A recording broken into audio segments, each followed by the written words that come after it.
بسم اللہ الرحمن الرحیم۔ یہ درد بھرا واقعہ سننے کے بعد آپ کی آنکھوں میں آنسو آ جانے ہیں۔ ایک بار کا واقعہ ہے کہ بی بی فاطمہ گھر کے تمام کام کر کے چکی پیس رہی تھی اور رو رہی تھی۔ حضرت علی گھر میں تشریف لائے کہ دیکھتے ہیں کہ گھر کے سارے کام ہو چکے ہیں اور فاطمہ چکی پیس رہی ہیں اور ساتھ میں رو رہی ہیں۔ حضرت علی بی بی فاطمہ سے پوچھنے لگے، اے فاطمہ، تو کیوں رو رہی ہے اور یہ پانی کس لیے گرم ہو رہا ہے اور اتنا سارا آٹا ایک ساتھ کیوں پیس رہی ہو؟ بی بی فاطمہ رو کر فرمانے لگی، اے میرے پیارے شوہر، آج میں نے ایک خواب دیکھا ہے کہ میرے ابو جان کسی چیز کو تلاش کر رہے ہیں۔ میں نے ان سے پوچھا، اے ابا حضور، آپ کس کو تلاش کر رہے ہیں؟ تو میرے پیارے ابا جان نے، سرکار دو عالم نے فرمایا، اے فاطمہ بیٹی، میں تجھے تلاش کر رہا ہوں۔ بی بی فاطمہ رو کر فرمانے لگی کہ آج کا دن میرا اس دنیا میں آخری دن ہے، آج میں نے اللہ کو پیارے ہو جانا ہے۔ حضرت علی یہ بات سن کر بہت ہی زیادہ رونے لگے اور فرمانے لگے، اے فاطمہ، ابھی تک تو پیارے نبی سرکار دو عالم کے بچھڑنے کا غم ہمارے سینے میں ہی ہے اور تو اپنے بچھڑنے کی بات کر رہی ہے، میں تیری اس جدائی کو کیسے برداشت کروں گا؟ تو بی بی فاطمہ فرمانے لگی، جس طرح آپ نے میرے ابا حضور کی جدائی کا غم برداشت کیا ہے، اسی طرح سے میری جدائی کا غم بھی برداشت کر لیجئے گا۔ حضرت علی پوچھنے لگے کہ یہ پانی کیوں گرم کر رہی ہو اور یہ آٹا اتنا کیوں پیس رہی ہو؟ آج کے دن بھی تم یہ کام کر رہی ہو، تم نے بہت کام کر لیے ہیں۔ بی بی فاطمہ رو کر فرمانے لگی، اے میرے پیارے شوہر، میں نے آپ کے بھی تو حق ادا کرنے ہیں، اپنے بچوں کے بھی تو حق ادا کرنے ہیں۔ میں پانی اس لیے گرم کر رہی ہوں کیونکہ اپنے دونوں بچوں کو اپنے ہاتھوں سے نہلا سکوں۔ میں آٹا اس لیے پیس رہی ہوں تاکہ میرے بچے اور آپ اس آٹے کی روٹیاں بنا کر کھا سکیں۔ میں کپڑے دھو چکی ہوں آپ لوگوں کے، تاکہ آپ لوگوں کو دھلے ہوئے کپڑے مل جائیں اور آپ پہن سکیں۔ میرے بعد میرے بچوں کو کون آٹا گوندھ کر پیس کر کھلائے گا؟ یہ کہہ کر بی بی فاطمہ بہت ہی زیادہ رونے لگی اور ساتھ میں حضرت علی بھی رونے لگے۔ حضرت علی بی بی فاطمہ کو سمجھا کر وہاں سے اٹھا لیتے ہیں اور کہتے ہیں کہ یہ کام مت کرو۔ تب ہی بی بی فاطمہ کی طبیعت خراب ہونے لگتی ہے، انہیں تیز بخار ہونا شروع ہو جاتا ہے۔ حضرت علی رو رہے ہیں، بی بی فاطمہ رو رہی ہیں اور اتنے ہی گھر میں امام حسن اور امام حسین تشریف لے آتے ہیں۔ وہ دونوں اپنی ماں اور باپ کو روتے ہوئے دیکھتے ہیں تو اپنی ماں کے سینے سے لگ جاتے ہیں۔ ذرا سوچئے، وہ کیسا عالم ہوگا، وہ کیسا منظر ہوگا جس ماں کو پتہ چل جائے کہ آج میں نے اس دنیا سے رخصت ہو جانا ہے اور میرے بچوں کا کیا بنے گا، میرے بچوں کو کون کھانا کھلائے گا، میرے بچوں کو کون روز سلائے گا۔ اس ماں کے دل پہ، اس باپ کے دل پہ کیا گزرتی ہوگی۔ حضرت علی بہت ہی زیادہ رونے لگے اور بی بی فاطمہ بھی بہت رونے لگی اور اپنے باپ اور ماں کو دیکھ کر امام حسن اور امام حسین بھی رونے لگے اور پوچھنے لگے، اے بابا جان، آپ کیوں رو رہے ہیں؟ حضرت علی خاموش رہے، پھر بی بی فاطمہ سے پوچھنے لگے، اے امی حضور، آپ کیوں رو رہی ہیں؟ تو بی بی فاطمہ نے فرمایا کہ تم دونوں اپنے نانا جان کی قبر پہ چلے جاؤ۔ حدیث شریف میں آتا ہے کہ امام حسن اور امام حسین پیارے نبی سرکار دو عالم کی قبر پہ چلے جاتے ہیں، وہاں پر جا کر بیٹھ جاتے ہیں۔ تبھی اندر سے آواز آتی ہے، اے میرے پیارے بچوں، تم لوگ واپس اپنی ماں کے پاس چلے جاؤ، میرے پاس تو تم لوگ آتے ہی رہو گے، لیکن آج اپنی ماں کو جی بھر کے دیکھ لو، آج کے بعد تمہیں تمہاری ماں کہیں نظر نہیں آئے گی۔ جب یہ بات حسن اور حسین کے کانوں میں پڑتی ہے تو وہ دوڑتے ہوئے گھر چلے جاتے ہیں اور اپنی ماں کے سینے کے ساتھ لگ کے خوب روتے ہیں۔ حضرت علی بھی رو رہے ہیں اور بی بی فاطمہ بھی رو رہی ہیں۔ امام حسن بھی رو رہے ہیں اور امام حسین بھی رو رہے ہیں۔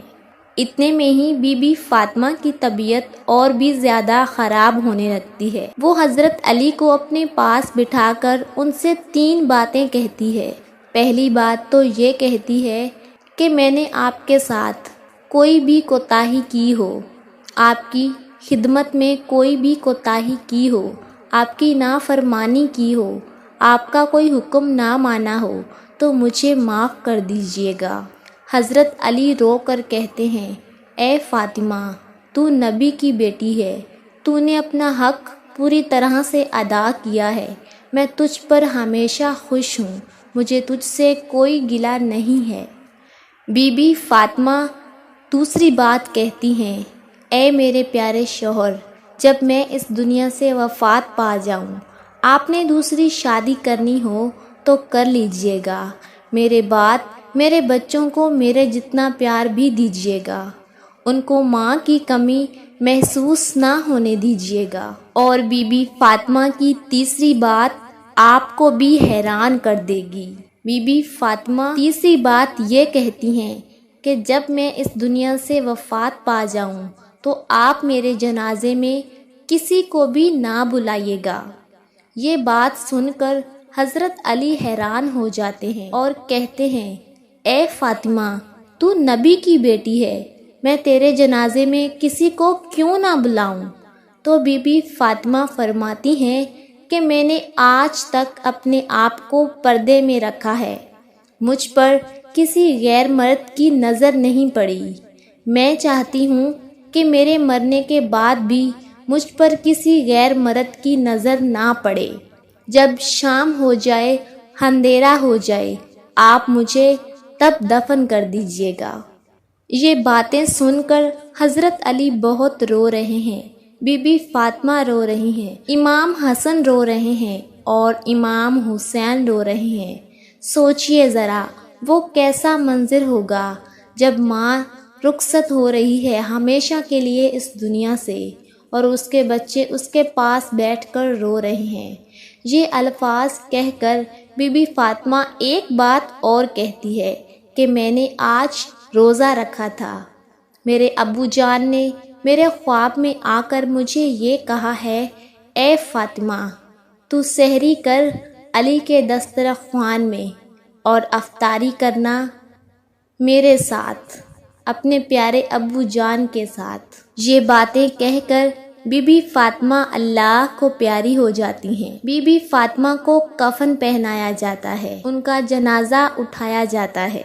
روایات میں آتا ہے کہ جب بی بی فاطمہ کا جنازہ اٹھایا جاتا ہے تو ایک طرف سے حضرت علی کاندھا دیتے ہیں اور دوسری طرف سے امام حسن کاندھا دیتے ہیں، اور تب ہی وہاں پر ایک صحابی پہنچ جاتے ہیں جن کا نام حضرت ابو ذر غفاری ہوتا ہے۔ تب ہی حضرت علی ان سے فرماتے ہیں کہ آج نبی کی لاڈلی بیٹی کا انتقال ہو گیا ہے، ایک طرف سے تم کاندھا دے دو۔ اس طرح یہ جنازہ اٹھایا جاتا ہے۔ روایات میں آتا ہے کہ وہ دونوں معصوم بچے امام حسن اور امام حسین رو رہے ہیں، حضرت علی رو رہے ہیں، حضرت ابو ذر غفاری رو رہے ہیں اور جنازہ قبر کے پاس رکھا جاتا ہے، قبر کھودی جاتی ہے۔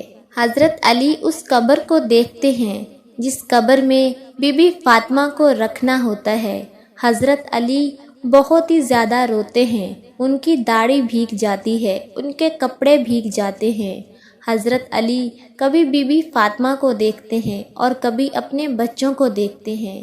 یہ منظر دیکھتے ہوئے حضرت ابو ذر غفاری بھی روتے ہیں اور قبر سے کہتے ہیں، اے قبر، کیا تجھے پتہ ہے کہ یہ جنازہ کس کا ہے؟ یہ محمد کی بیٹی کا جنازہ ہے، یہ علی کی بیوی کا جنازہ ہے، جس کو امام حسن اور امام حسین کہتے ہیں۔